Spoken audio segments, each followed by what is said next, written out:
ចំពោះទី7បញ្ឈប់ចំនួនដោយប្រើសំណួរដោយឆ្លាតវៃការប្រកែកគ្នាច្រើនតែដើរតាមទម្រង់ដែលយើងអាចទាយដឹងមុនបាន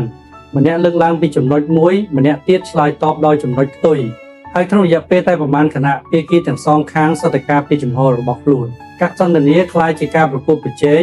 មិនមែនជាការស្វែងរកការយល់ដឹងឡើយសម្លេងចាប់ដើមតឹង stress ភាពអត់ធ្មត់បាត់បង់បញ្ហាដើមត្រូវបានគេកប់ទុកនៅក្រោមតម្រូវការចង់ត្រូវប៉ុន្តែមានវិធីមួយដើម្បីបំបែកទម្រង់បែបបទនេះ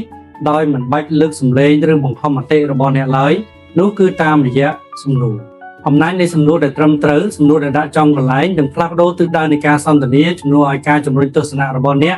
អញ្ជើញអ្នកម្ខាងទៀតឲ្យពន្យល់ពីទស្សនៈរបស់ពួកគេវិញជំនួសឲ្យការបង្កើនភាពតានតឹងអ្នកបង្កើនលំហសម្រាប់ការត្រេះរិះ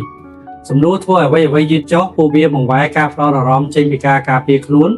មកទៅរកការគិតវិញហើយនៅពេលមនុស្សចាប់ផ្ដើមគិតជំនួសឲ្យការមានប្រតិកម្មអ្វីៗគ្រប់យ៉ាងនឹងផ្លាស់ប្ដូរមនុស្សភាគច្រើនមើលស្រាលអំណាចនៃវិធីសាស្ត្រនេះព្រោះពួកគេផ្ដោតខ្លាំងពេកលើការចង់លើកយកចំណុចរបស់ខ្លួនមកនិយាយពួកគេជឿថាភាពច្បាស់លាស់បានមកពីការបញ្យល់កាន់តែច្រើនការប្រកែកឲ្យកាន់តែល្អឬការនិយាយឲ្យកាន់តែលឺប៉ុន្តែតាមពិតភាពច្បាស់លាស់ច្រើនតែបានមកពីការសួរសំណួរដែលត្រឹមត្រូវក្នុងពេលវេលាដែលត្រឹមត្រូវសំណួរអាចធ្វើរឿងមួយដែលការប្រកែកមិនអាចធ្វើបាននោះគឺវាធ្វើឲ្យអ្នកម្ខាងទៀតចូលរួមក្នុងដំណើរការជាមួយអ្នកបទពិសោធន៍របស់ Kevin Adams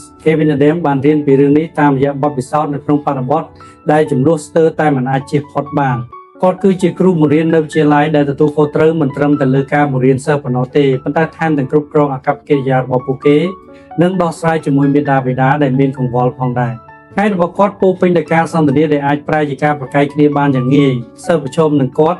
់មាតាបិតាសួរដេញដោលពីការសម្រេចចិត្តរបស់គាត់ហើយអារម្មណ៍ច្រើនតែមានកម្រិតខ្ពស់នៅឆ្នាំដំបូង Kevin ប្រើប្រាស់វិធីសាស្ត្រហេតុផលនិងការបញ្យល់ប្រសិនបើសិស្សមិនគោរពវិន័យគាត់បញ្យល់ពីច្បាប់ប្រសិនបើមាតាបិតាត្អូញត្អែគាត់ការពារការសម្រេចចិត្តរបស់គាត់ជឿថាប្រសិនបើគាត់អាចបង្ហាញពីហេតុផលរបស់គាត់ឲ្យច្បាស់លាស់អ្នកដទៃនឹងយល់និងទទួលយកវាប៉ុន្តែវាមិនមែនដូច្នោះទេការសន្ទនាជាច្រើនប្រែទៅជាការមិនយល់ស្របគ្នាសិស្សកាន់តែប្រឆាំងមាតាបិតាកាន់តែការពារខ្លួនហើយ Kevin ឃើញខ្លួនឯងនិយាយការបញ្យល់ដដែលដោយមិនឃើញមានការផ្លាស់ប្ដូរពិតប្រាកដឡើយរបបនៃការផ្លាស់ប្ដូរយុទ្ធសាស្ត្រមានហេតុការណ៍មួយដែលលេចធ្លោមាតាបិតាម្នាក់បានចូលមកទាំងខឹងសម្បាអំពីរឿងបន្ទុកដែលកូនរបស់គេទទួលបានការសន្ទនាបានក្លាយជាភាពតានតឹងយ៉ាងលឿនមាតាបិតានោះបានសួរដេញដោលពីភាពយុត្តិធម៌របស់ Kevin ហើយ Kevin ក៏បានឆ្លើយតបដោយការបញ្យល់ពីលក្ខណៈវិនិច្ឆ័យនៃការបន្ទុកយ៉ាងលម្អិតប៉ុន្តែគាត់កាន់តែបញ្យល់មាតាបិតានោះកាន់តែរុញច្រានមកវិញវាច្បាស់ណាស់ថាហេតុផលតែមួយមុខមិនអាចដោះស្រាយស្ថានភាពនោះបានឡើយបន្ទាប់ពីឆ្លុះបញ្ចាំងពីបទពិសោធន៍នោះ Kevin ក៏សម្រេចចិត្តសាកល្បងវិធីសាស្ត្រផ្សេងនៅពេលក្រោយដែលគាត់ជួបស្ថានភាពស្តៀងគ្នានេះជំនួសឲ្យការចាប់ផ្ដើមដោយការបញ្យល់គាត់ចាប់ផ្ដើមដោយសំណួរនៅពេលមាតាបិតាបញ្ចេញកង្វល់ Kevin សួរដោយស្ងប់ស្ងាត់ថាតើចំណុចណាខ្លះដែលអ្នកមានអារម្មណ៍ថាមិនយុត្តិធម៌ចំពោះបន្ទូលនេះទឹកដមសម្លេងនៃការសន្ទនាបានផ្លាស់ប្ដូរភ្លាមជំនួសឲ្យការបន្តប្រកែកមាតាបិតានោះបានជុំបន្តិចរួចចាប់ផ្ដើមបញ្យល់ពីទស្សនៈរបស់ពួកគេកាន់តែលម្អិត Kevin ស្ដាប់ដោយយកចិត្តទុកដាក់រួចសួរសំណួរមួយទៀតតើលទ្ធផលបែបណាដែលអ្នកចាត់ទុកថាយុត្តិធម៌នៅក្នុងស្ថានភាពនេះម្ដងទៀតមាតាបិតានោះត្រូវតែគិតការសន្ទនាបានយឺតចុះវាលែងជារឿងចោទប្រកាន់ទៀតហើយតែវាជារឿងស្វែងយល់វិញ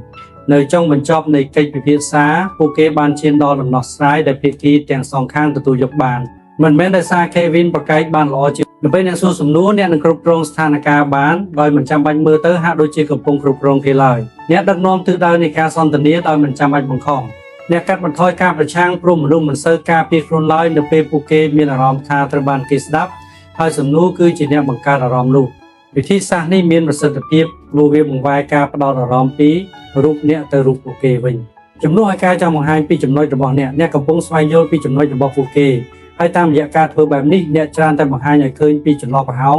ភាពមិនស៊ីគ្នាឬការយល់ច្រឡំតាមរបៀបដែលមិនបង្កឲ្យមានជម្លោះអ្នកម្ខាងទៀតចាប់ផ្ដើមឃើញអ្វីៗកាន់តែច្បាស់មិនមែនដោយសារអ្នកប្រាប់គេទេតែដោយសារពួកគេរកឃើញវាដោយខ្លួនឯងភាពស្ងប់ស្ងាត់និងការការពារចិត្តខ្លួនឯងវាក៏មានភាពស្ងប់ស្ងាត់ផងដែរនៅក្នុងការសួរសំណួរវាបង្ហាញថាអ្នកមិនមានអារម្មណ៍ថាត្រូវបានគំរាមកំហែងឡើយអ្នកមិនប្រញាប់ប្រញាល់ការពារខ្លួនឡើយអ្នកនឹងមានម្ចាស់ការនិងគ្រប់គ្រងបានល្អហើយវត្តមាននោះមានឥទ្ធិពលលើអ្នកម្ខាងទៀតខ្លាំងជាងការប្រកែកណាទាំងអស់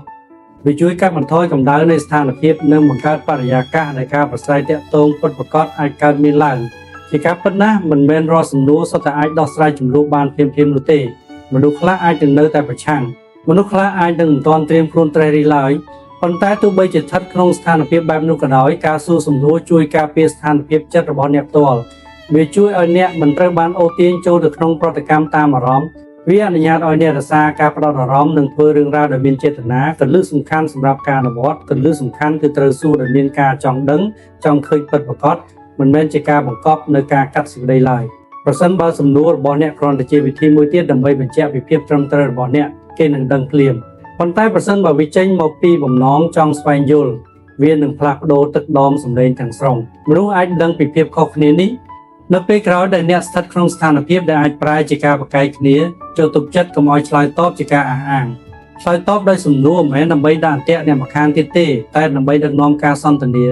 សួរពីអ្វីដែលពួកគេចង់មានន័យសួរពីអ្វីដែលពួកគេរំពឹងទុកសួរពីអ្វីដែលសំខាន់ចំពោះពួកគេពីព្រោះនៅពេលអ្នកជំនួសការប្រកែកដោយសំណួរអ្នកនឹងឈប់ប្រយុទ្ធដើម្បីគ្រប់គ្រងគេ